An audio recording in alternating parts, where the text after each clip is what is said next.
श्री शिव महापुराण भाषा द्वितीय रुद्र संहिता 14वां अध्याय पुष्प जलादि धारा पूजन। ऋषियों ने कहा, हे व्यास जी के शिष्य, हे महाभाग, अब आप ये बतलाइए कि शिव जी की किन किन फूलों से पूजा की जावे और उनके क्या क्या क्या फल हैं। सूत जी बोले, हे शौनकादिक ऋषियों, यही प्रश्न नारद जी ने ब्रह्मा जी से किया था और उन्होंने निर्णय दिया था।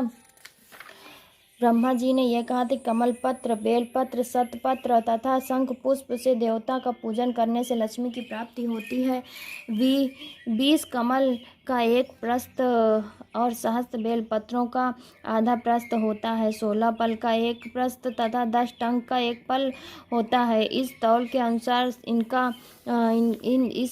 इतना सब तराजू पर चढ़ाकर सकाम पूजे तो सब कामनाओं की प्राप्ति होती है, और यदि निष्काम पूजे तो वो शिव रूप हो जावे। यदि कोई 10 करोड़ पार्थिव लिंग की पूजा करे तो वो राज्य का इच्छुक राज्य पा सकता है। मुनीश्वर शिव जी को संतुष्ट करने के लिए शिवलिंग पर फूल, चावल और चंदन आदि सहित अखंड जल की धारा चढ़ाकर उनकी पूजा करें। प्रत्येक रूप में प्रति मंत्र में से एक बेलपत्र अथवा शतपत्र या कमल चढ़ावें। प्राचीन लोगों ने शंख पुष्पों से विशेष रीति से पूजन करने को कहा है, जो दोनों लोकों में सर्व कामदायक है। फिर धूप, दीप, नैवेद्य तथा आरती, दक्षिणा और नमस्कार कर क्षमा विसर्जन करें।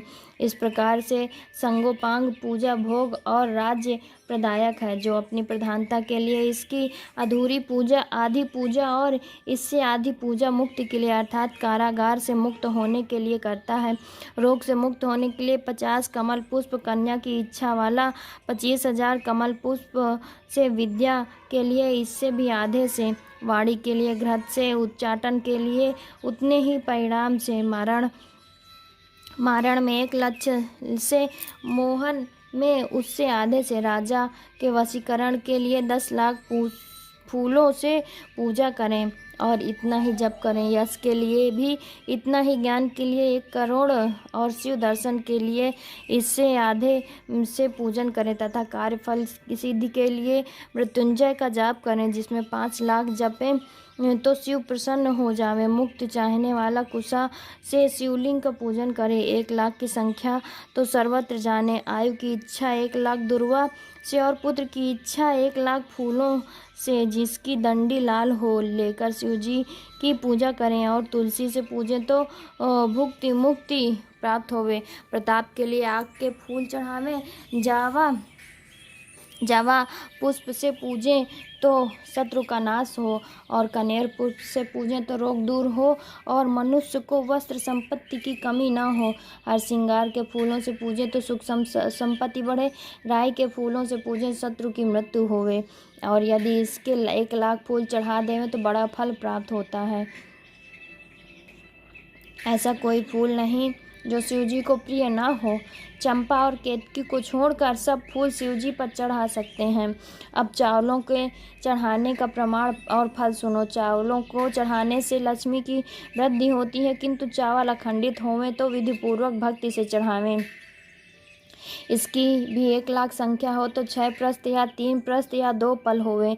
चावल द्वारा प्रधानतः रुद्र को पूजें और उस पर एक सुंदर वस्त्र शिव जी के ऊपर चढ़ावें। चावल चढ़ाने का यही सुंदर विधान है। फिर उसके ऊपर एक श्रीफल, गंध और पुष्पादि चढ़ा दे, सही चढ़ावें। फिर धूप दीपादि लेकर पूजन का फल प्राप्त करो। 2 रुपया मासे की संख्या से दक्षिणा देवे, यथाशक्य का भी विधान है। इस प्रकार जब अंग सहित मंत्र पूजा पूर्वक शिव जी की लक्ष्य पूजा हो जाए तो 12 ब्राह्मण को भोज करावें।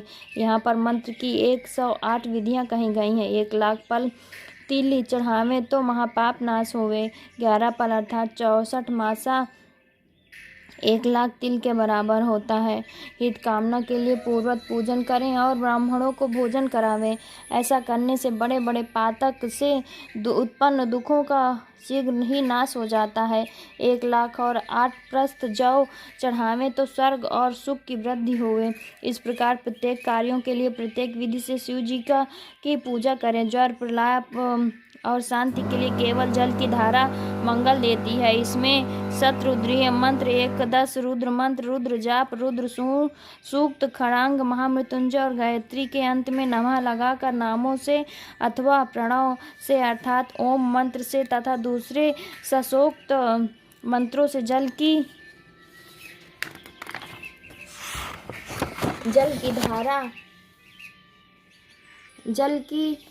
धारा करें। धारा पूजन शुभ संतान वर्धक है। गुरु से समझकर यदि अपने घर में नित्य कला होता होवे तो शिव जी पर जल की धारा करें तो सब दुख विनाश हो जाते हैं। यदि शत्रु को तपाना हो तो शिव जी पर तेल की धारा चढ़ावे। मधु से शिव जी की पूजा तो करें, पूजे तो यक्ष राज हो जावे। ईख के रख से पूजे तो आनंद मंगल हो। यदि गंगा जी के जल की धारा देवें तो मुक्ति भुक्ति प्राप्त होवे। इनकी 10,000 संख्या की विधि है। 11 ब्राह्मणों को भोजन करावे। हे मुनीश्वर, आपने जो पूछा वो सब मैंने आप लोगों को सुना दिया। जो लोग सफल और सर्व कामदायक तथा हितकारी हैं, जो स्कंद और उमा सहित शिव जी का सविधि पूजन करता है, वो पुत्र पौत्रादि के साथ संपूर्ण सुखों को भोग कर अंत में शिव महेश्वर लोक का भागी होता है। वो करोड़ों सूर्य के समान प्रकाशित विमान पर रुद्र कन्याओं से सेवित होता हुआ प्रलय पर्यंत शिव जनों के साथ क्रीड़ा करता है, फिर अविनाशी विज्ञान को प्राप्त कर मोक्ष प्राप्त कर लेता है।